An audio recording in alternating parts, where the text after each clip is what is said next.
silakan. Takbir! Takbir! Takbir!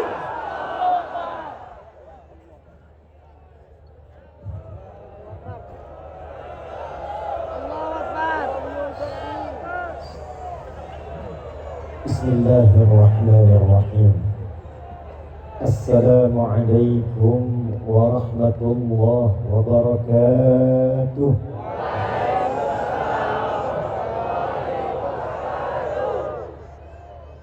Alhamdulillahilladzi jama'ana mu'minina binurihi fi hadzal masjidin nur wa huwa nurun 'ala nur. Nusalli wa nusallimu ala habibina al-mustafa nabiyyina wa sayyidina Muhammadil amin alladhi umira bittiba'in nuril ladhi ata ma'hu فهو نور من المخلوقات التي أتى بنور على النور وعلى آله وصحبه وذرياته وأمته إلى يوم الميعاد الذي فيه نبتغي نور من رب العالمين فهو نور على النور. وبعد, yang kami hormati, kami banggakan, kami muliakan, dan kami doakan semoga Allah Subhanahu wa ta'ala senantiasa memberikan taufik, menyehatkan dan memimpin khususnya Provinsi Riau ini menjadi provinsi yang diridhai, dirahmati, disejahterakan oleh Allah Subhanahu wa ta'ala. Orang tua kita Ayahanda Dr. Andes Hari Samsur, Gubernur Provinsi Riau, yang juga ditemani oleh ayahanda kita. Beliau insyaallah sosok yang luar biasa, Brigadir TNI Purnawirawan Edi Nata Nasution sebagai Wakil Gubernur. Kita doakan sekali lagi semoga keduanya oleh Allah dijaga, disehatkan, dikompakkan untuk memimpin Riau ini menjadi kota yang diridhai oleh Allah Subhanahu wa ta'ala, provinsi yang diberkahi oleh Allah Subhanahu wa ta'ala. Kami hormati, kami banggakan Pak Danrem yang bersamai saat ini, Brigadir Jenderal TNI Dani yang baru 3 bulan sertijab jadi Danrem. Kita mohonkan pada Allah diberikan kekuatan, diberikan kesehatan untuk menjadi garda terdepan yang berada di Provinsi Riau ini, sekaligus menginspirasi ketahanan negara kesatuan Republik Indonesia. Tidak lengkap kalau menyebut TNI tanpa Polri. TNI Polri harus kuat, harus kompak, harus kita sokong. Yang kami hormati Kapolda Riau, sahabat kami yang saat ini sedang bertugas di Jakarta, namun menyempatkan menyambut di bandara, Irjen Pol Muhammad Iqbal. Semoga Allah mudahkan urusan beliau di Jakarta, kembali ke Riau ini memimpin jajarannya dan menjadikan seluruh wilayah Riau insyaallah aman, tentram, dan yang paling penting adalah dekat dengan Allah Subhanahu wa ta'ala. Menyertai doa kami seluruh unsur pimpinan, baik dari provinsi, 10 kabupaten, 2 kota, 6,8 juta masyarakat di Riau ini tanpa kecuali, dan yang saya cintai yang datang dari setiap tapak bilangan tanah-tanah di Lancang Kuning ini. Saya bermohon kepada Allah, siapapun yang duduknya dekat, di tengah, yang jauh, yang nampak terlihat tak terlihat, namun Allah Maha mengetahui sampai hatinya yang paling dalam. Semoga semuanya termasuk dalam hadis Nabi sallallahu alaihi wasallam yang diriwayatkan oleh sahabat Abu Darda, dikutip oleh Imam Ibnu Majah dalam sunannya nomor hadis 222 dari Nabi sallallahu alaihi wasallam, "Man salaka tariqan yaltamisu fihi ilma sahalallahu lahu tariqan ilal jannah." Siapapun laki-laki, perempuan, tua, muda, besar, kecil, dia berpangkat, tak berpangkat, dianggap besar, dianggap kecil, dia melangkahkan kakinya dengan ikhlas, ridha, menempuh jalan yang kadang berliku, tidak mudah, diterpa dengan berbagai halangan, tetap dia mau datang untuk belajar. Kata Nabi, kalau ikhlas dia benar niatnya, dia berpeluang mendapatkan syafaat Rasulullah, dijawab semua langkahnya dengan diringankan langkahnya ke surga Allah Subhanahu wa taala. Saya mau pantun dulu. Tolong dicatatkan. Siap? Berenang bawa rusa ke Cikini. Lihat pesobur bawa kuda pergi ke kali. Rasanya senang berada di sini. Di Masjid An-Nur saya sudah datang 2 kali.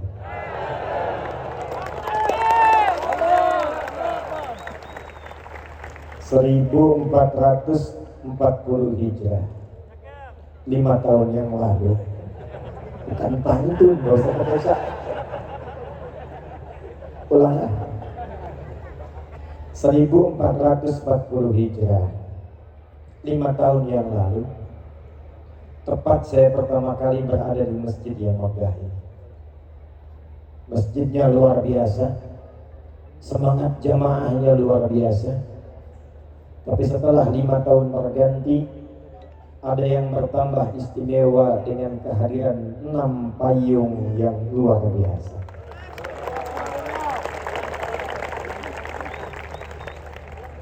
Tapi saya takut, saya khawatir dengan bertambahnya fasilitas ini, meningkatnya kualitas segala yang ada di masjid ini, saya khawatir tidak diiringi dengan peningkatan kualitas keimanan dan kekuatan untuk beribadah di masjid ini.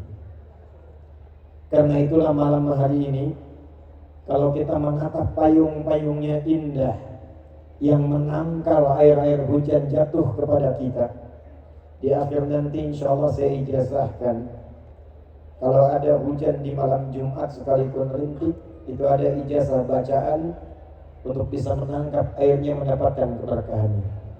Karena malam ini setelah 5 tahun ada payung, kita akan ngaji ayat dan hadis tentang payung saja. Sepakat?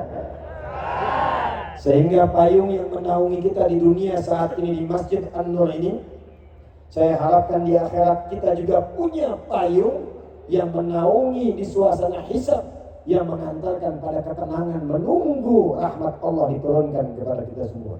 Amin. Tidak cukup dengan amin, kita mulai dulu hadisnya. Baik, di belakang kelihatan kedengaran? Enggak, tapi bisa jawab. Kedengaran? Enggak katanya, tapi bisa jawab. Takbir. Catat hadisnya. Saking pentingnya hadis payung ini, 2 ulama besar di bidang hadis, Al-Imam Al-Bukhari, yang kedua Al-Imam Muslim, memasukkan di dalam 2 kitab sahih mereka. Imam Al-Bukhari menyantumkan dalam kitab sahihnya nomor hadis 6806. Al-Imam Muslim menyantumkan dalam kitab hadisnya nomor hadis 1301. Sanadnya tersambung pada sahabat Abu Hurairah. Nama aslinya Abdurrahman bin Sahr. Nama sebelum Islamnya Abdus Syams. Abu Hurairah ini sahabat mu'allaf. Jadi 3 tahun sebelum Nabi meninggal baru masuk Islam. Tapi hikmahnya kelak menjadi fikih tuntunan untuk mu'allaf. 3 tahun sebelum Nabi wafat masuk Islam, serius menggali Islam, serius berislam, membuktikan keislamannya, mendekati Rasulullah, sampai 3 tahun itu menjadi sahabat yang paling banyak hafalan hadisnya, didoakan oleh Nabi sampai punya hafalan yang kalau dibacakan sekali baca langsung ingat, tidak lupa. Ulama membagi ingatan itu pada 4 bagian. 1, cepat ingat, lambat lupa. 2, cepat ingat, cepat lupa. 3, lambat ingat, lambat lupa. 4, ini yang banyak sekarang. Lambat ingat, cepat lupa. Saya tanya, tadi nomor hadis Muslim nomor berapa? Tuh, ini buktinya. Lambat ingat, cepat. Gimana kita mengganti 4 ini sampai muncul yang kelima? Ini yang paling dahsyat dan tidak pernah ditemukan kecuali sanadnya bersambung kepada turas-turas Islam. Jadi kalau belajar ilmunya berdasarkan nilai Islam, muncul yang kelima. Apa yang kelima itu? Cepat ingat, sulit lupa. Jadi bukan mau ingat, mau lupa susah. Biasanya yang begitu utang. Ini ilmu. Nah, Imam Al-Bukhari nanti mengambil sanadnya Abu Hurairah, beliau mendapatkan keberkahannya dan mendapatkan warisan ilmu yang sama. Begitu dibacakan langsung ingat, bisa mengurutkan semua hadis dengan sanadnya dan tidak salah walaupun dengan titik komanya. Saya langsung bacakan hadisnya dari Nabi sallallahu alaihi wasallam. Qala Rasulullah sallallahu alaihi wasallam. Perhatikan kalimat sab'atun yadhilluhumullahu yawmal qiyamati fi dhillin yawma la dhilla illa dhilluh. Ada 7 golongan. Berapa golongan? 7. Yang akan dipayungi oleh Allah di hari kiamat. Saat semua manusia sedang gelisah, ketakutan dan menunggu ingin cepat dihisab. Jadi sudah tidak peduli dengan keadaan, yang penting pengen dihisab. Keringat sudah naik mendekati leher. Panas terasa terik. Yang penting pengen cepat dihisab. Semua mencari syafaat. Kalau kita ngaji Sahih Muslim itu ke ujungnya, semua mencari syafaat. Nabi-nabi didatangi. Sampai puncaknya nanti Rasulullah SAW yang pertama diperkenankan memberikan syafaat. Tapi tiba ada 7 golongan santai aja. Tuh kenapa capek begitu? Iya ya. Tuh kenapa orang ribut begitu? Iya ya. Saat yang lain gelisah, yang ini tenang. Cuma 7. Karena dia memiliki payung yang dia siapkan sejak berada di dunia. Jangan sampai payungnya mewah, 6 payung hebat, tapi kita tidak memiliki payung saat kembali kepada Allah Subhanahu wa Ta'ala. Ada orang yang menyiapkan payungnya bukan cuma di dunia, tapi payung akhiratnya yang menaungi dia saat hisab. Siapakah mereka ini? 1. Al-Imamul Adil. 1 siapa? Al-Imamul Adil. Pemimpin yang adil. Sekarang saya fokuskan dulu bagiannya Pak Gub dan Pak Wagub. Pak Danrem, Kapolda, Kejaksaan, Ketua Pengadilan Tinggi, masuk bab yang pertama ini. Ternyata Masya Allah, golongan pertama yang akan dinaungi para pemimpin. Tapi apakah Pak Gub dan Pak Wagub termasuk di dalam? Inilah kehendak Allah yang menjadikan materinya dibahas.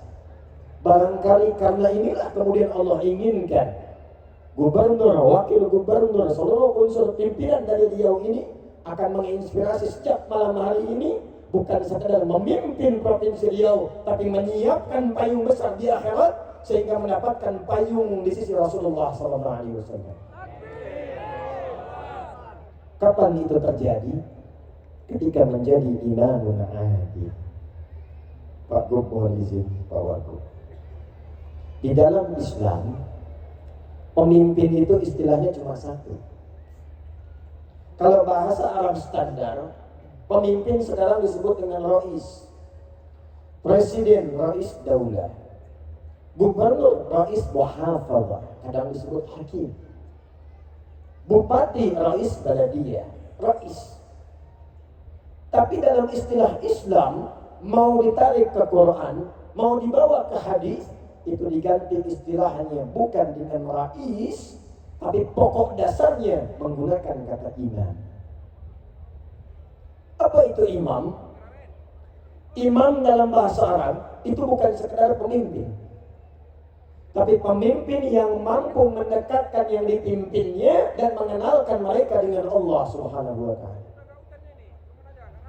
Pemimpin yang mampu mendekatkan dan mengenalkan yang dipimpinnya dengan Allah Subhanahu wa Ta'ala. Satu. Jadi mohon maaf, yang akan ditanya di yaumul hisab bagi Pak Gubernur, bagi Pak Wagub, bagi Bupati, bagi Camat, bagi Lurah, RW, RT, bukan akan ditanya berapa infrastruktur yang sudah engkau bangun, berapa kemewahan yang sudah dihadirkan, berapa ketertiban yang sudah diciptakan. Bagus, itu bekal amal soleh. Tapi pertanyaan pertama, dari 6,8 juta rakyat Riau ini, berapa yang sudah kenal dengan Allah Subhanahu wa Ta'ala? Pertanyaan pertama.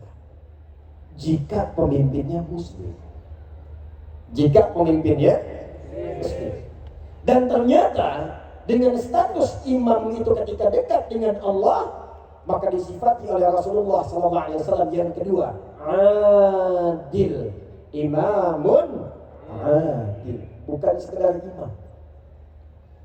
Kapan imam itu bisa menjadi adil? Disinilah spirit yang bisa kita naungkan di pertemuan malam hari ini. Maka dicontohkan oleh Nabi SAW, kenapa setiap pemimpin saat ini kalau dia muslim itu oleh Quran sebelum memimpin diminta cek sholatnya dulu, dirahasiakan. Ada orang-orang pada rem ingin ikut berjuang, turun ayat mengatakan jangan dulu pengen berjuang, betulkan dulu sholatnya, belajar dulu dalam prinsip sholatnya. Ternyata di antara hikmahnya, saya mau tanya, yang mimpin sholat itu disebut apa? Bukankah namanya sama? Sholatnya kalau ada imam di belakangnya ada makmumnya. Ada imam, ada makmum, sifat sholatnya berubah dari sendirian menjadi apa? Allahu Akbar. Tadi Ustaz Taqi sudah memimpin Al-Fatihah. Coba cek ya, saya cek nih pelan-pelan. Setelah mengatakan ghairil maghdubi alaihim waladdallin, jawab lagi, ghairil maghdubi alaihim waladdallin.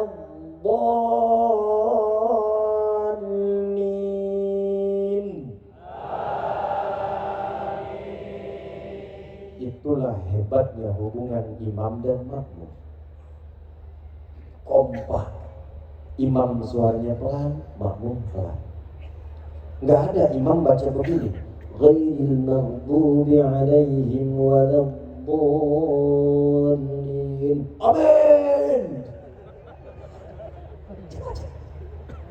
Dan ternyata babnya cuma di situ aja, bukan cuma di situ.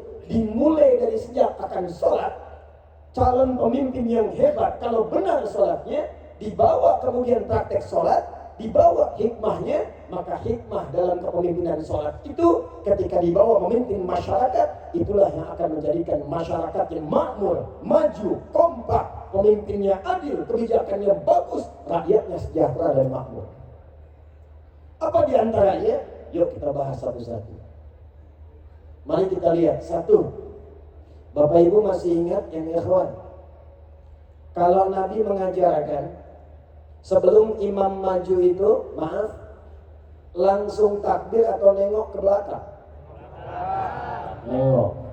Nengoknya formalitas atau ada ketentuan? Saya maju dikit ya, izin Pak Wagub boleh? Contoh, lihat sini. Saya perhatikan imam-imam sekarang kalau mau sholat cuma nengoknya formalitas. Dapatkan, luruskan. Ada makmum begitu tuh. Baru kali ini saya ngimamin.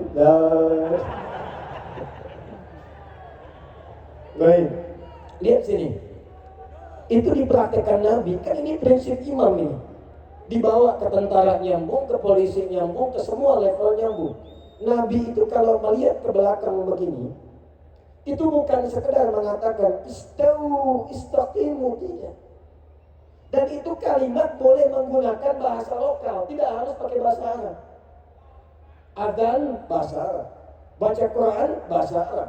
Sebab kalau diganti pakai bahasa lokal, hikmahnya nggak nyambung, rasanya nggak enak, ke telinga pedas. Coba lihat, kalau diganti pakai bahasa lokal, adzan, orang Sunda bilang, Allahu Akbar, Allahu Akbar. Betawi jawab, Tuhan gua gede, Tuhan gua gede. Nggak ada yang seragam. Yang indah kayak Ustaz Taqi tadi. Allahu Akbar, Allahu Akbar. Quran juga demikian. Makanya ngaji Quran enaknya pakai bahasa Arab. Walaupun suratnya ada terjemahannya, tapi tetap kalau ngobrol pakai Arabnya. Nih, enak mana nih? Lagi murojaah surat apa? Semut. Kamu apa? Surat Mama. Semut an-naml, Mama an-nisa. Itu si Fulan lagi ngapain? Murojaah sapi. Baqarah. Nggak enak. Walaupun ada terjemahan, tetap yang enak Arabnya.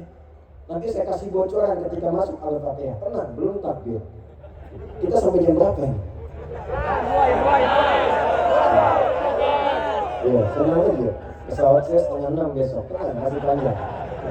Silakan sampai jam 2. Saya jam 10 pulang. Nih, belakang dia. Ini boleh pakai bahasa Indonesia. Tidak harus sama dengan di Arab. Istau. Kata makmum, udah tahu. Tidak. Istau pun itu diambil dari bahasa hadis. Sawu sufufakum. Pak Ibu tolong rapatkan safnya. Tenangkan hatinya sebelum sholat. Rasakan mungkin ini sholat terakhir yang kita tunaikan. Mungkin wafat dalam keadaan sujud. Enak mana? Yang pertama, yang kedua. Setelah itu baru katakan istau. Waja'alu sholatakum sholatan muwaddah. Tapi poin yang saya ingin katakan, Nabi lihat siapa yang sholat. Oh, di situ ada orang sepuh yang nggak bisa tahan lama. Di sini ada anak-anak yang lari-lari. Di tengah ada remaja. Karena tahu karakternya, maka dibacakan oleh beliau surat sesuai dengan keadaan makmumnya. Nabi itu 30 juz hafal, tertanam di jiwanya. Tapi ketika mimpin sholat, dilihat siapa makmum. Ketika tahannya surat Qul al-Ikhlas, dibacakanlah Qul huwallah. Ketika di belakangnya Abdurrahman bin Auf, Ubay bin Ka'ab, sahabat-sahabat mulia, apalagi orang-orang periwayat qiraat setelah itu, nggak tanggung Al-Baqarah rakaat pertama. Gitu. Nah ini kadang-kadang baru khatam 30 juz, begitu nengok ke belakang istau. Langsung ngadap kiblat nggak tanggung. Ghairil maghdubi alaihim waladdallin. Amin. Yasin. Yang mau udah begini gitu. Yang paling nyebelin habis itu Allahu Akbar. Tidak begitu. Maaf saya tanya. Kenal Mu'adz bin Jabal? Bagus. Kalau kenal saya berhenti pulang. Saya yakin ada jin yang sedang menyamar itu. Kenal Mu'adz. Mu'adz itu ngimamin sholat isya, Pak. Izin. Dibacain Al-Baqarah. Baca Al-Baqarah. Begitu singkatnya salam, tengok ke belakang, jamaah sudah kosong. Mungkin mentalnya kayak antum tuh. Kayak saya, kayak kita. Nengok kosong. Langsung Mu'adz komen. Dikira sahabat like, ternyata dislike. Komennya apa? Munafik di jamaah katanya. Karena di antara ciri orang munafik itu malah sholat isya. Jamaah disebut nifaq, langsung protes. Menghadap kepada Rasulullah. Ya Rasulullah, gak terima Mu'adz menyebut kamu munafik. Gak terima Mu'adz menyebut kami munafik. Dihadirkan oleh Rasulullah, tidak dihukumi langsung, cuma ditanya. Inilah indahnya Nabi. Nabi tidak pernah menjatuhkan stafnya di hadapan khalayak, dan tidak pernah merendahkan rakyatnya di hadapan para staf-stafnya. Nabi berkata dengan bijak, kenapa masalahnya? Lantas orang-orang itu berkata, Mu'adz gak kira-kira Isya mimpin pakai bakorohan? Mainnya bakoroh ya Rasulullah. Rakaat pertama lagi, gimana kami tahan? Baru pulang nanam kurma, pulang dari kebun, capek, belum ngapa-ngapain bakoroh. Mu'adz ditanya, ya Rasulullah, kenapa ente baca bakoroh? Saya kan ikut Nabi tadi. Saya pernah bermakmum di belakang Rasul, ya Rasulullah. Anda bacanya Al-Baqarah. Saya kan ikut Rasulullah. Pintar. Tapi Nabi lebih pintar karena dibimbing oleh wahyu. Kata Rasulullah, Mu'adz, saya imam, makmumnya ente. Tapi ente imam, makmumnya mereka. Maka dari situlah kemudian Nabi memberikan keluangan. Setelah peristiwa itu, ada sahabat yang kalau baca ngimamin sholat itu mainnya kuluhu semua. Betul, itu ada syaratnya. Pernah kalau taraweh rakaat keduanya kuluhu Allah terus, itu ada syaratnya, kasusnya begitu. Ada yang main kuluhu karena ketika melihat jamaahnya wajahnya ikhlas.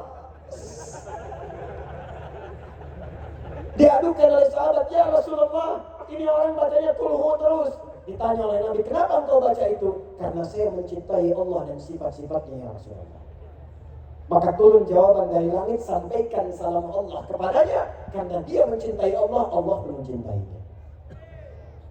Dibawalah praktek ini ke dalam kepemimpinan, ke instansi, ke dalam institusi. Maka pemimpin yang baik sebelum memimpin dia melihat kepada rakyatnya saudara. Dimitigasikan 10 kabupaten 2 kota madya, bagaimana karakternya, bagaimana keadaannya, tentu tidak akan sama. Yang ini mungkin butuh perbaikan jalan, yang ini butuh lapar sembako, yang di sana butuh beasiswa. Ketika paham tentang rakyatnya, maka mudah mengkonsep, merencanakan semua program-program untuk kemaslahatan rakyat.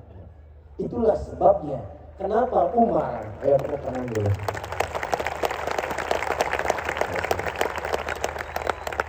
Itulah sebabnya kenapa Umar yang sangat jenius membaca hikmah pertama ini dan menerapkan teori yang dikenal sekarang dengan ilmu belusukan. Umar. Dan Umar dulu nggak bawa kamera.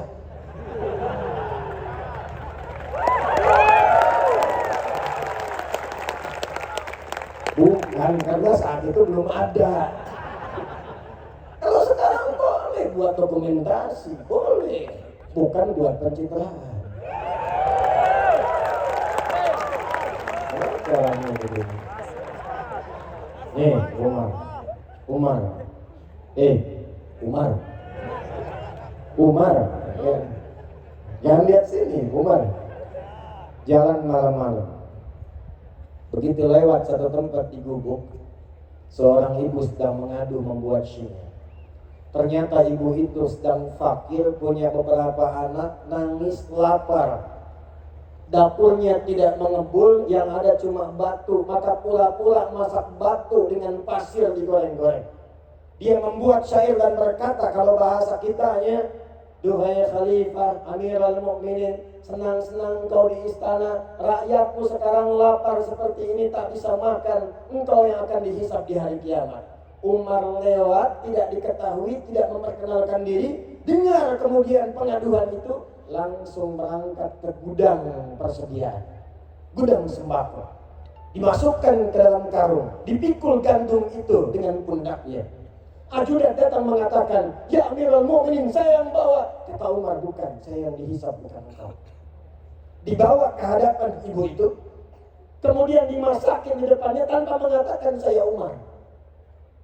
Ibu itu sambil nunggu dimasakin masih sempat-sempatnya menyebut Umar. Dasar khalifah, santai-santai di istana, orang lain yang masakin kami. Disuapi oleh Umar. Selesai itu semua, pulang tanpa mengatakan saya lah Amirul Mukminin. Ilmu pertama yang Umar ambil dari ilmu belusukan itu adalah ilmu penggembala kambing dari Rasulullah SAW.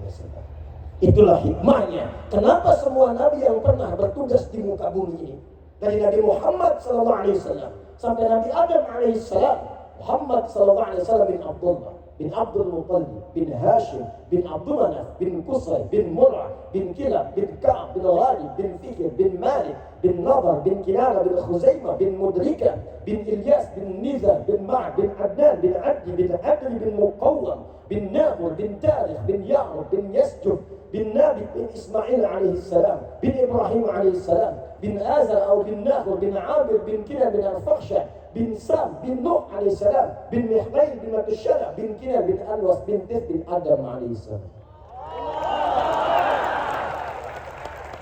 Coba ulangi. Enak aja tepokin kayak merpati. Ulangi. Antum tuh paling enak, datang dengar rekam tepuk tangan masuk surga. Amin. Ya. Sayyidul Amin dipanggil tuh. Balik. Semua menggembala kambing. Kata Nabi nggak pernah diutus seorang Nabi kecuali dilatih oleh Allah menggembala kambing. Saya riset. Saya senang meriset. Saya teliti hadis itu, saya putuskan berangkat ke satu puncak di dataran Bandung. Yang pada masa lalu Belanda menjadikan tempat itu untuk nanam kopi. Namanya Pacet. Ada kawan kami di situ membuat tempat perawatan dan penggembalaan kambing. Itu begitu saya baru masuk, saya paham. Allahu Akbar, saya katakan. Allahu Akbar. Saya tes kasih makan. Yang dikasih makan begitu mau diberikan, meh. Yang sana belum dapat, meh. Tiba-tiba ada yang beda, meh. Saya tanya, itu kenapa? Itu sakit, Ustaz. Ada lagi yang lain, meh. Saya tanya, itu kenapa? Itu sedang ketakutan, Ustaz. Allahu Akbar. Rupanya kenapa para pemimpin diminta belajar dari penggembalaan kambing? Tidak harus habis ini Pak Gubernur langsung gembala kambing. Bukan itu maksudnya. Salah paham sih itu sih ya. Yang dimaksud mitigasikan rakyat. Kalau sudah tahu hikmahnya, mitigasikan rakyat. Kadang-kadang suaranya beda-beda. Kecamatan Mando, jalan rusak.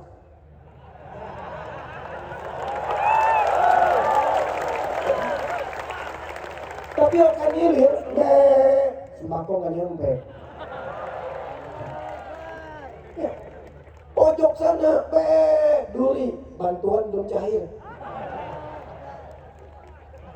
Jadi kalau semua dimitigasi, ilmunya dipakai, jadi. Tapi Masya Allah, kalau sudah jadi begitu paham rakyat, indah.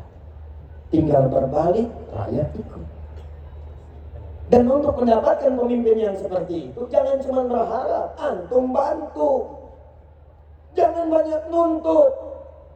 Subhanallah itu boleh, ada waktunya. Ini belum takbir, sudah demo di belakang. Tar dulu. Babnya apa supaya imamnya bagus? Bukan celaan, bukan hinaan, bukan merendahkan. Tapi turunlah bab dalam Sahih Muslim. Jika menginginkan imam seperti itu, hadis Muslim, nomor hadis 1855. Cek kalau tidak percaya. Rawinya bernama Auf bin Malik al-Ashja'i.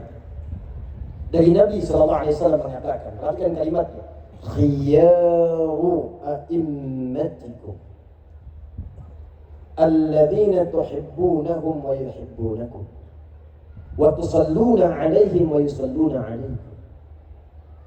Pemimpin terbaik itu, yang paling ideal itu adalah pemimpin yang kalian cintai dan mereka pun mencintai kalian. Bagaimana menanamkan mahabbah itu? Kata Nabi, kalian mendoakan mereka sehingga mereka pun dibimbing oleh Allah menjadi adil dan mendoakan kalian. Jadi kita berkumpul malam hari ini kalau menginginkan imam yang baik dan adil, pemimpin-pemimpin hebat yang akan diringankan hisabnya oleh Allah, dikabulkan doanya, maka hadirkan doa untuk mereka dalam kesempatan sujudnya. Ya Allah, mudahkan tugas Pak Gubernur dan Wakil. Ya Allah, sehatkan keduanya supaya memimpin riau. Ya Allah, kompakkan keduanya supaya semua kebijakan mereka dirasakan dengan nyaman. Doa itu yang dibutuhkan, bukan cuma amin. Tiap hari tanamkan. Baru kemudian imam takbir, Allahu Akbar. Karena sudah paham siapa yang ada di belakang, maka mudah membacakan ayat, memetakan program. Cuman memang mohon izin Pak Gub, Pak Wagub, memang kadang-kadang ada aja makmum yang pengen muji imam. Bukan membetulkan, pengen muji imam. Seperti halnya Nabi pernah menjadi imam, sahabat pengen tahu di belakang gimana caranya nih sholatnya Nabi. Ternyata husnudzonnya mereka pengen belajar. Allahu Akbar. Al-Bukhari nomor hadis 2010 sampai 2012. Sayyidah Aisyah radhiyallahu taala anha pernah ditanya, "Kaifa kanat salat Rasulullah sallallahu alaihi wasallam?" Gimana sih salat malamnya Nabi? Dijawab oleh Sayyidah Aisyah, singkat, padat, jelas. La tas'alan husnihinna wa tulihinna.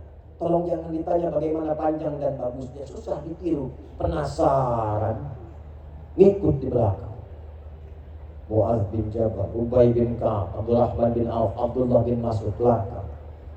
Ternyata Masya Allah, rakaat pertamanya dikira Al-Baqarah akan selesai, nyambung Ali Imran 200 ayat. Dikira akan ruku, nyambung An-Nisa 176 ayat. Besoknya tidak ikutan lagi. Kalau gubernur, wakil gubernur, semua pimpinan unsur sudah punya program yang bagus, teruji dengan matang, kompak dilakukan, tidak usah iseng-iseng penguji. Nanti nggak kesampaian, capek sendiri. Tapi kalau memang bacaannya ada yang salah, boleh diingatkan. Bismillahirrahmanirrahim. Ar-Rahmanirrahim. Gimana mengingatkannya? Subhanallah. Ada nggak orang sholat begini imam? Bismillahirrahmanirrahim. Alhamdulillahi Rabbil Alamin. Lupa. Maliki Yaumiddin. Salah, woy, salah. Ada yang begitu? Tapi jelas. Jadi ada kisah di Jakarta, bukan di sini. Imam-imamin yang dibaca Al-Baqarah. Fawalli wajhaka syatral masjidil haram. Kan ada 2 ayat tuh. Belakang imam bilang, makmumnya bilang subhanallah. Dia baca lagi, fawalli wajhaka syatral masjidil haram. Kata makmum subhanallah. Nunggu lagi, fawalli wajhaka syatral masjidil haram. Subhanallah. Saking keselnya imam nengok, yang benar apa?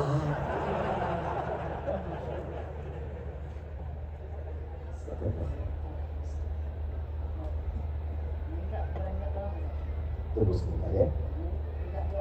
Amin, saya doakan. Insyaallah. Ya, tunggu sebentar ya, saya doakan. Insyaallah. Nah, ini makmum. Nengok. Boleh meluruskan, boleh memberitahu, tapi ada caranya. Maka di sini ada anggota dewan. Di sini ada jalurnya. Pakai itu. Jangan sedikit-sedikit kemudian subhanallah, sedikit-sedikit subhanallah. Kalau menginginkan imamnya benar, bacaannya benar, maka kompak doakan imamnya. Di belakang ada intelektual, ulama-ulama yang hebat. Karena itu Pak Gubernur, Pak Wagub gak bisa berdiri sendiri. Di sampingnya mesti ada ulama. Umara dengan ulama. Ada MUI-nya, ada ormas-ormasnya kompak. Ada DMI-nya, ada orang basdasnya, ada tokoh-tokoh intelektualnya. Kalau semua dikawal kebijakannya, rakyat tinggal nunggu menjalankan apa perintah dan kebijakan. Sepakat? Pak, kalau sudah rakyatnya begini, tidak usah aneh-aneh Pak. Sepakat? Karena ada imam yang sekarang aneh-aneh. Baca Fatihah aja lagamnya udah luar biasa. Ada yang langgam Jawa, langgam Sunda. Itu jahiliyah sejahiliyah-jahiliyahnya. Dan saya yakin Abu Jahal pun kalau dengar itu ikut kaget. Nih saya kasih rahasia, ini antara kita aja ya. Sepakat ya? Jangan bilang-bilang. Dulu Zaman sebelum Islam sampai di era Nabi, orang Arab itu sudah punya irama dalam syair mereka. Iramanya ada 16 dikenal dengan bahar namanya. Sekarang di ilmu arut. Contoh, tawil. Tawilun nabulun al-bukhuri fadailu fa'ilun mafa'ilun fa'ilun mafa'ilu. Kifa nabki min dhikra habibin wa manzili bisaqli wa bainad dakhuli fahawmali. Rajas. Mustaf'ilun mustaf'ilun mustaf'ilun mustaf'ilun mustaf'ilun mustaf'ilun. صوت الصفير البلبلي هيج قلب الثمر الماء والزهر مع ذهب ضغط المقري فأنت يا سيد لي وسيدي ومولدي فكم تجب لي غزيل أقيقري خطفته من وزنة من فعل هذا الرجل فقال لا لا لا لا فقد غدا مهرولي وولد ولي ويل لي فقلت لا تولدني فبجل اللؤلؤ لي قالت توهين كذا اظهر وذد المقري كاتا كقيلري طبطبي ulangi coba. Yang bisa saya kasih umroh. Udah kesempatan habis. Madib mufalatun fa'ilatun. Jadilah kemudian irama tala'al badru min thani. Cukup, itu asalnya syair. Rumusnya madi. Kemudian di situ ditarik ke nazam alfiyah, Rajas Muzdawaj. Qala Muhammadun huwa ibnu Maliki Ahmadu Rabbillah khaira maliki musalliyan wa alihi al-mustakmilin syarafa wa asta'inu Allah maqasidun nahwi. Itu sudah ada dari dulu. Tapi sehebat-hebatnya nazam dan irama itu nggak pernah dipakai untuk baca Quran. Tala'al badru alaina. Irama itu nggak pernah dibawa untuk baca Quran. Wadduha wal laili idza saja. Kok bisa orang sekarang ngimamin? Iya karena budu, wa iya karena nasta'in. Bubar habis sholatnya. Alam nashrah laka sadrak wa wada'na anka wizrak. Bubar sholat. Jadi kalau sudah ada pakemnya, ada aturannya, jangan dilanggar. Anggaran sekian. Buat aspal 1 miliar, 1 miliar. Tebal 5 senti.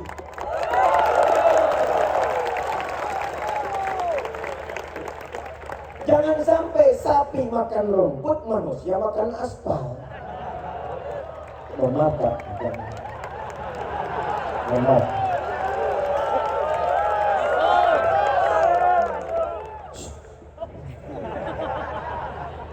Betul?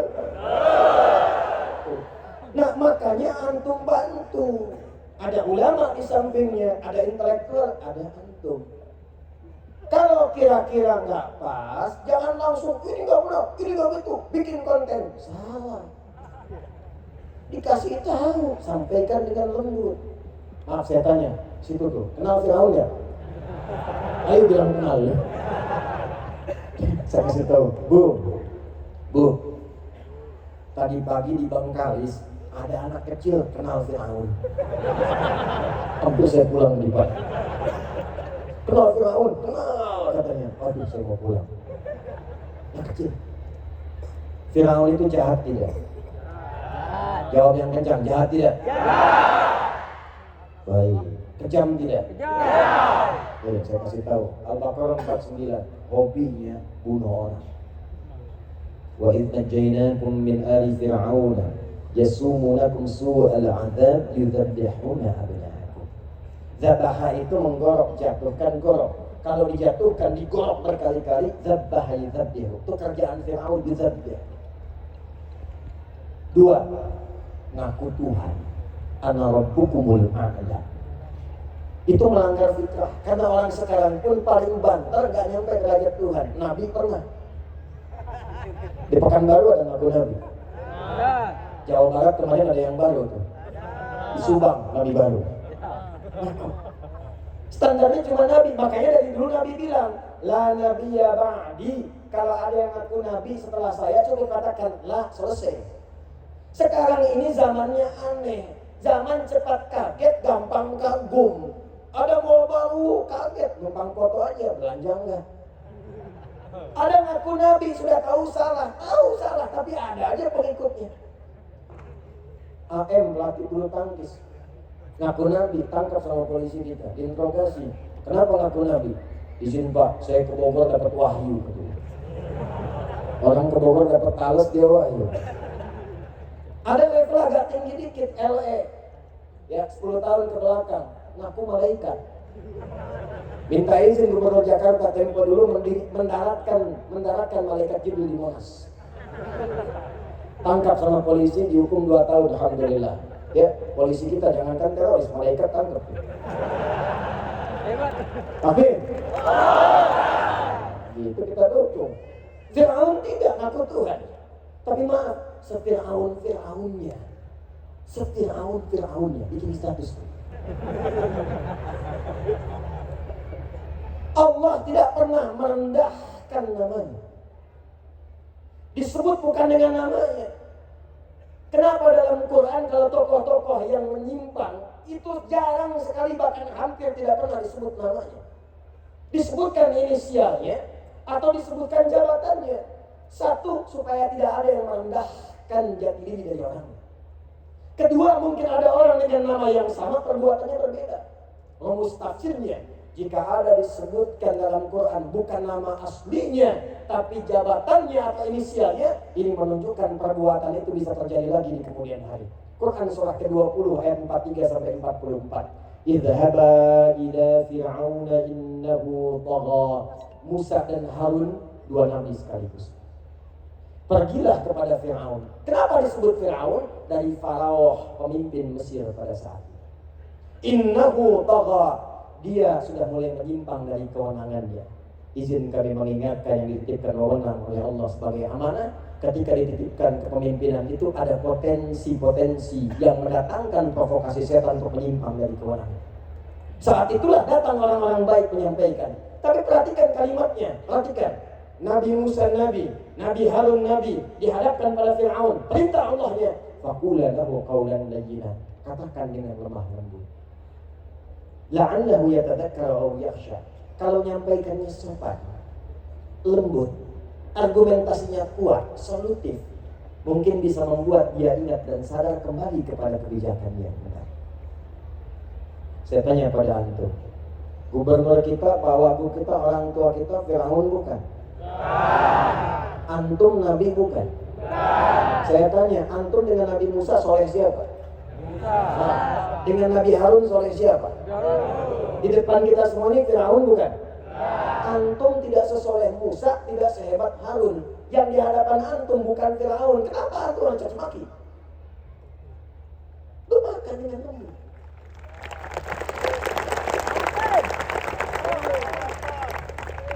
Jangan suka menyindir untuk merendahkan. Doakan, doa kelembutan, hadirkan kedamaian. Itu solusi namanya. Maka kalau sudah menemukan imam yang begitu, iramanya seperti Syekh Rashid Al-Hafaz, tenang, nyaman, ngantuk, tidur aja. Hati-hati belakang tuh, yang nyandar-nyandar. Kemarin pas Rebo ada yang sandaran, merem-melek meninggal. Masih ada waktu? Tapi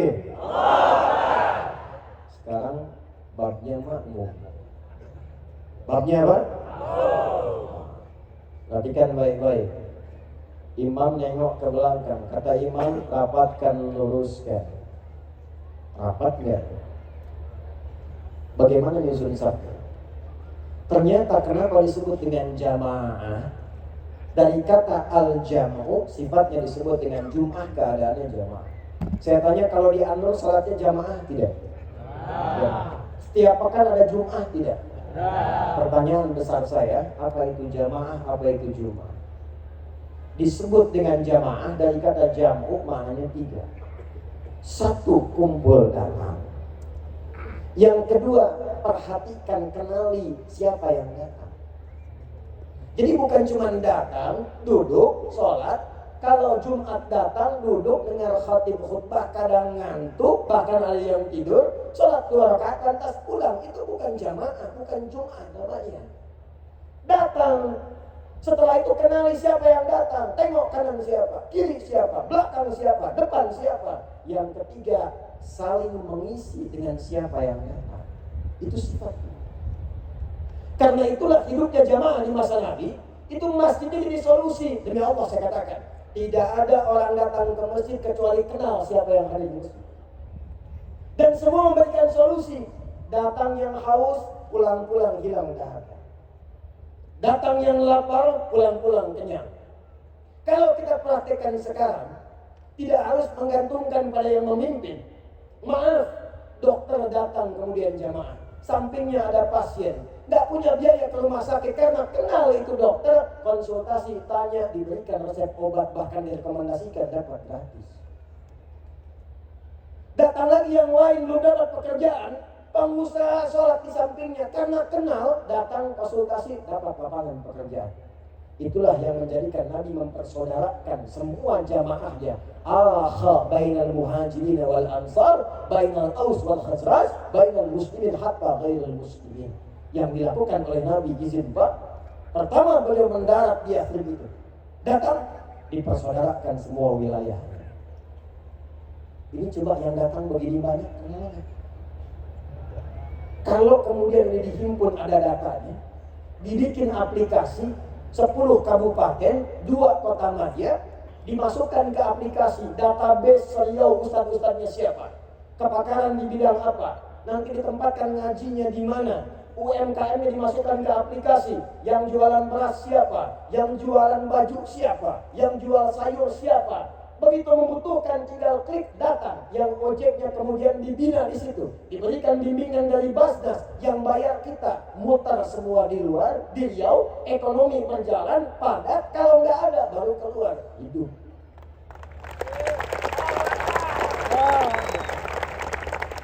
Zakat skema dipakai 7 miliar kurang lebih potensi zakatnya. 3,5 sampai ke 7 miliar. Gimana prosesnya? Perhatikan. Kata Nabi itu khadu min aghniyaihi wa turaddu 'ala fuqara'ihi. Kalau ada yang susah, yang kaya-kaya subsidi lewat zakat. Tapi jangan langsung ke pusat setorkan. Bengkalis potensi 800 juta sebulan, selesaikan dulu yang di Bengkalis. Bantu beasiswa, berikan kemudian kemudahan dengan modal. Lebihnya baru dikirimkan ke provinsi, distribusikan kepada tempat yang lain. Itu cuma butuh setahun metode Mu'adz bin Jabal menyelesaikan kemiskinan di Yaman. 3 tahun nggak ada satupun yang miskin di Yaman.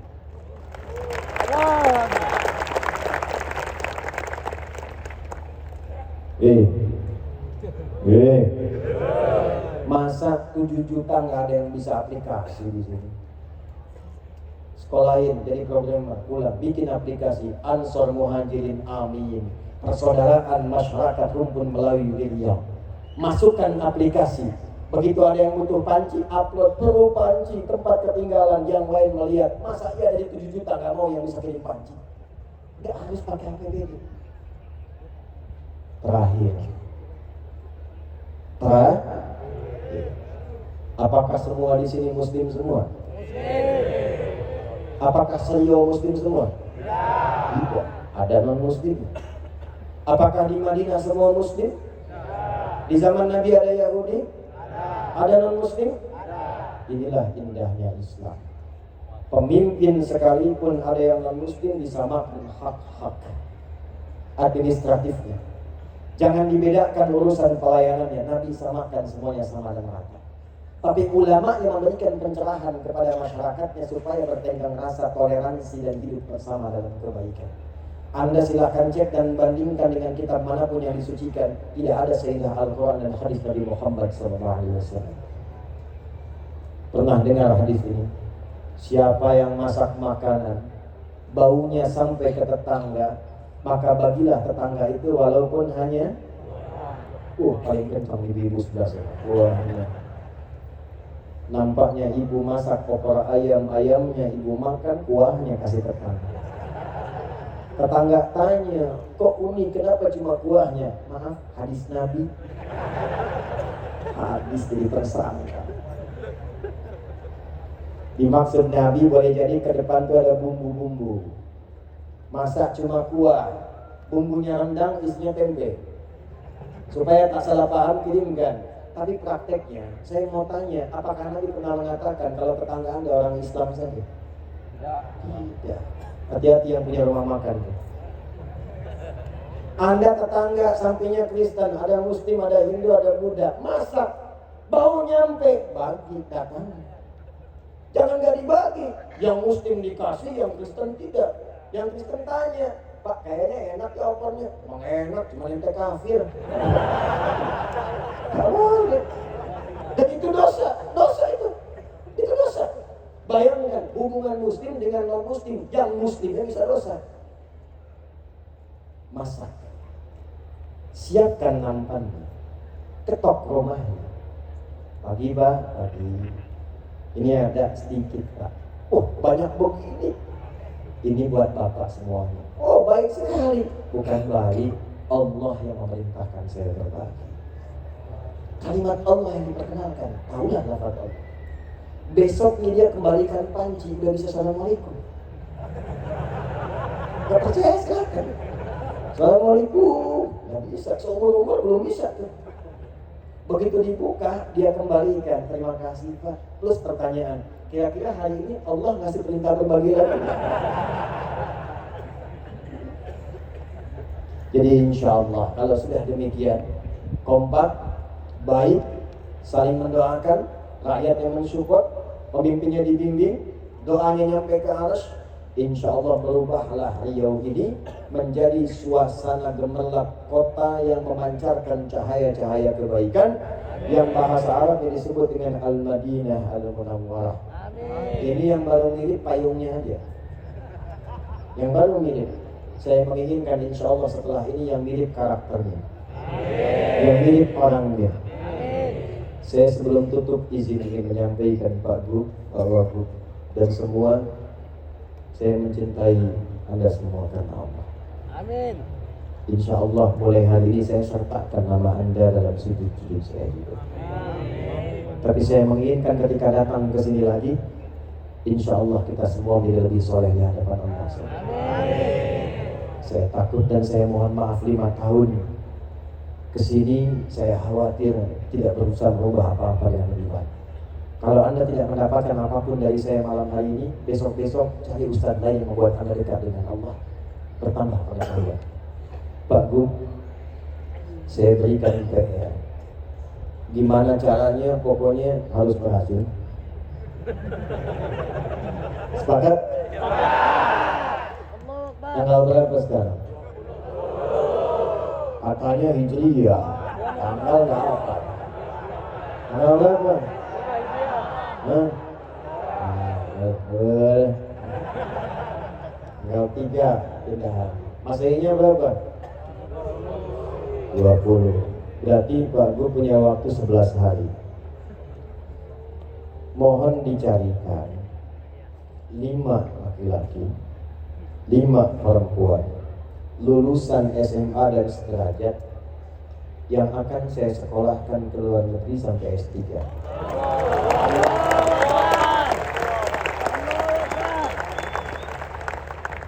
Syaratnya cuma 2.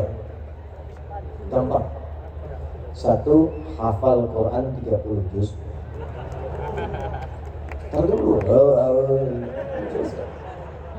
Kedua, lancar bahasa Arab. 2 itu aja, nggak banyak. Saya nggak banyak kalau ngasih saran. Hafal Quran berapa? Kedua, lancar bahasa Arab. Waktunya 11 hari. Saya nggak mau tahu Pak. Saksinya banyak. Jangan pakai dana APBD, jangan pakai apapun. Insya Allah kami yang cover pembiayaannya sampai selesai S3, pulang lagi ke Riau, kembali ke daerahnya masing-masing.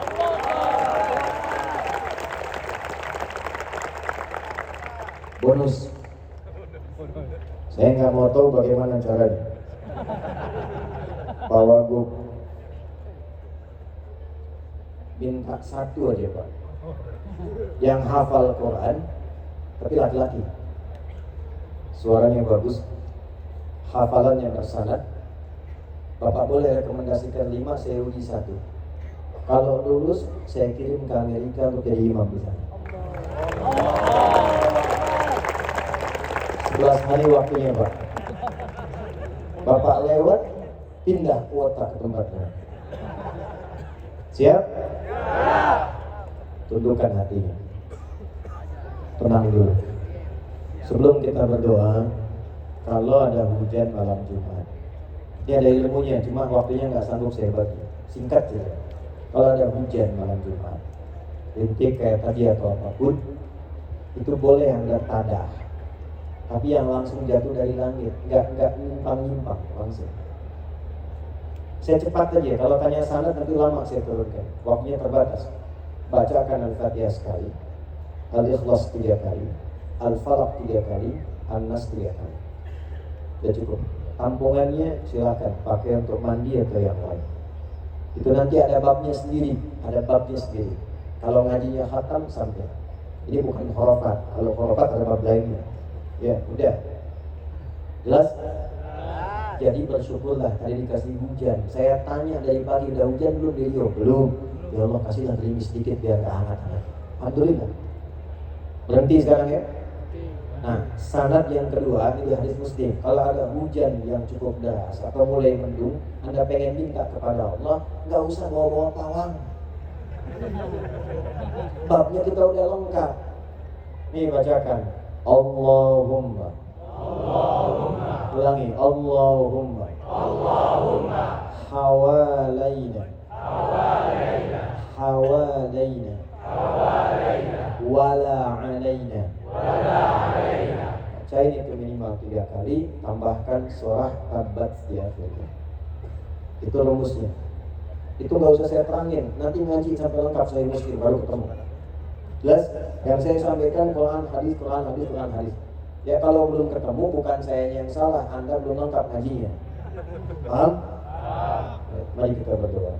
Semoga doa kita dijawab oleh Allah Subhanahu wa taala. Saya mohon izin untuk duduk sebagai takrib dari kalimat doa yang disampaikan.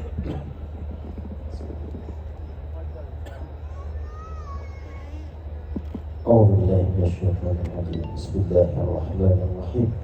Alhamdulillahi rabbil alamin. Nahmaduka ya rabbana hamdan kama 'allamtana an nahmadaka wa nashkuruka syukran kama 'allamtana an nashkuraka antal muqaddim wa antal muakhir bi yadika al-khair innaka 'ala kulli shay'in qadir.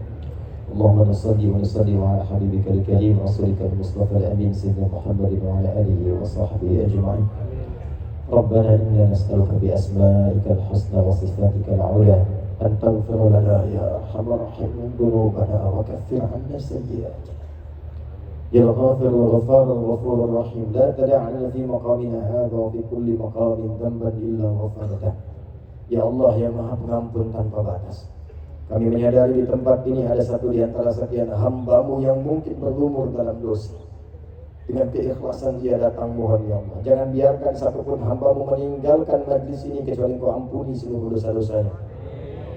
Wala hamman illa farajtah. Jika ada yang datang di malam hari ini membawa kegelisahan, jangan biarkan dia pulang kecuali Engkau telah tenangkan keadaan jiwanya. Wala asiran illa yassartah. Ya Allah, boleh jadi di antara satu kami ya Allah ada yang datang membawa kesulitan di pekerjaannya, di rumah tangganya. Jangan biarkan dia pulang kecuali Engkau telah ringankan dan hilangkan seluruh kesulitannya. Wala maridan illa syafaitah. Jika ada yang sakit mohon angkat dan sembuhkan penyakitnya. Wala dainan illa qadaitah. Jika ada di antara kami yang diuji dengan utang piutang mohon limpahkan rezeki untuk melunasi utang-utang. Allahumma ja'al baqiyata hayatina hayatan thayyibah wa akhir wafatina husnal khatimah. Tawaffana muslimin wa khafif lisanana naqula kalimat at-tauhid la ilaha illallah Muhammadur Rasulullah wa ajib kalimatana bi qawlika ya ayyatuhan nafsul mutmainnah irji'i ila rabbika radiyatan mardiyah fadkhuli fi ibadi wadkhuli jannati. Ya Allah, bila masih ada sisa kehidupan bagi kami esok hari atau di malam ini, mohon jadikan sisa hidup kami lebih baik dan Kau berkahi ya Allah. Bila pun kami mesti berpulang di malam hari ini, mohon ringankan sakaratul maut kami sehingga mampu mengucapkan kalimat tauhid la ilaha illallah. Dan mohon jawab kalimat kami dengan panggilan-Mu yang indah. Hei jiwa-jiwa yang tenang, hei jiwa-jiwa yang tenang, cepat pulang kepada Rabb. Aku ridha dengan amalmu, Engkau ridha dengan pemberianku. Masuk dalam golongan hamba-Ku. Aku ampuni dosamu, aku siapkan surga untukmu. Allahumma ya arhamar rahimin, alif baina qulubina lattahida fi aika ya arhamar alamin. Fi ayatika ya Allah, li'alai kalimatika wattiba'i sunnati nabi. Ya Allah, lembutkan hati kami malam hari ini. Lembutkan hati kami di malam hari ini untuk bersatu dalam kebaikan. Jauhkan kami dari perpecahan ya Allah. Hadirkan kami petunjuk dan ridha untuk mengikuti sunnah Nabi Muhammad SAW. Allahumma hafadz biladana Indonesia wa jadibna ya Allah tafaqah. Ya Allah, satukan seluruh bangsa, elemen bangsa, masyarakat Indonesia ini dalam persatuan terbaik. Jauhkan kami dari perpecahan ya Allah. Jaga NKRI ini ya Allah. Jaga NKRI ini ya Allah. Mohon jaga bangsa kami ya Allah. Jauhkan dari perpecahan ya Allah. Wahfad ulama'ana ya arhamar rahim waj'alhum lakad-din mukhlashina lakad-din. Ya Allah, mohon jaga para ulama kami. Sehatkan mereka, luaskan ilmu mereka untuk membimbing masyarakat dan berikan petunjuk kepada mereka untuk mencerahkan masyarakat dalam kebaikan, menyatukan dalam kemuliaan. Wahfad umara'ana waj'alhum hudala. Dan mohon jaga para pemimpin kami ya Allah, bimbing mereka untuk bersikap adil. Sadarkan mereka akan dihisab ya Allah. Ringankan hisab mereka di hari kiamat ya Allah. Allahumma ya rabbal alamin, ati anfusana taqwaha wa zakkiha anta khairu man zakkaha anta waliyuha maulaha. Allahumma ya arhamar rahim, layyin qulubal usat fi hadhihi al-laila liyatubu ilaika taubatan nasuha. Ya Allah, mohon berikan hidayah kepada para pelaku maksiat yang hadir di tempat ini ya Allah, supaya hatinya lembut untuk bertaubat. Jangan wafatkan mereka kecuali dalam ketaatan ya Arhamar Rahim. Ya Allah, berikan petunjuk kepada tetangga-tetangga kami yang belum beriman agar dapat mengenal-Mu ya Arhamar Rahim. Berikan petunjuk kepada kawan-kawan kami yang belum beriman agar dapat berislam bersama kami ya Arhamar Rahim. Allahumma la tudayyi' umurana, la tudayyi' dumu'ana. Ataina ya Arhamar Rahimin bi rahmat. Ya Allah, jangan sia-siakan air mata kami. Kami datang kembali ya Allah mengharapkan rahmat-Mu. Engkau perintahkan kami salat, Kau perintahkan kami menuntut ilmu, kami datang. Kau perintahkan kami berdoa, kami lakukan. Jika dengan semua ini belum mampu mengabulkan apa yang kami mohonkan, tunjukkan kepada kami dengan cara apa lagi kami mesti mohon. Allahumma barik ya Allah, barik hadir balda fi Riau ya Arhamar Rahim tamaman mubarakah. Ya Allah, mohon jaga Riau ini ya Allah dengan keberkahan-Mu. Makmurkan ya Allah, sejahterakan rakyatnya. Ya Allah, jaga kekompakan seluruh penduduknya. Ya Allah, ringankan hisab kami di akhirat kelak ya Allah dengan amal soleh yang mampu kami titip. Jadikan anak-anak kami anak-anak soleh penghafal Al-Quran. Jadikan orang tua mereka orang tua soleh dan salihat dapat mendapatkan rezeki yang halal dalam kebaikan. Rabbana atina fid dunya hasanah wa fil akhirati hasanah wa qina adzabannar. Allahumma ja'al awwalaha thayyiban wa akhiraha husnul khatimah. Ya Allah, jadikan tahun-tahun yang telah berganti bagi kami tahun-tahun penuh maaf, maghfirah dan pengampunan dosa. Dan jadikan tahun baru ini sampai dengan ke depan tahun-tahun yang membuka lembaran kehidupan baru yang penuh dengan kemuliaan. Bifadlika subhana rabbika rabbil izzati amma yasifun wa sallallahu ala sayyidina Muhammad wa ala alihi wa sahbihi ajma'in wa akhiru da'wana subhanaka Allahumma wa bihamdika asyhadu an la ilaha illa anta nastaghfiruka wa natubu ilaik walhamdulillahi rabbil alamin. Wassalamu alaikum warahmatullahi wabarakatuh.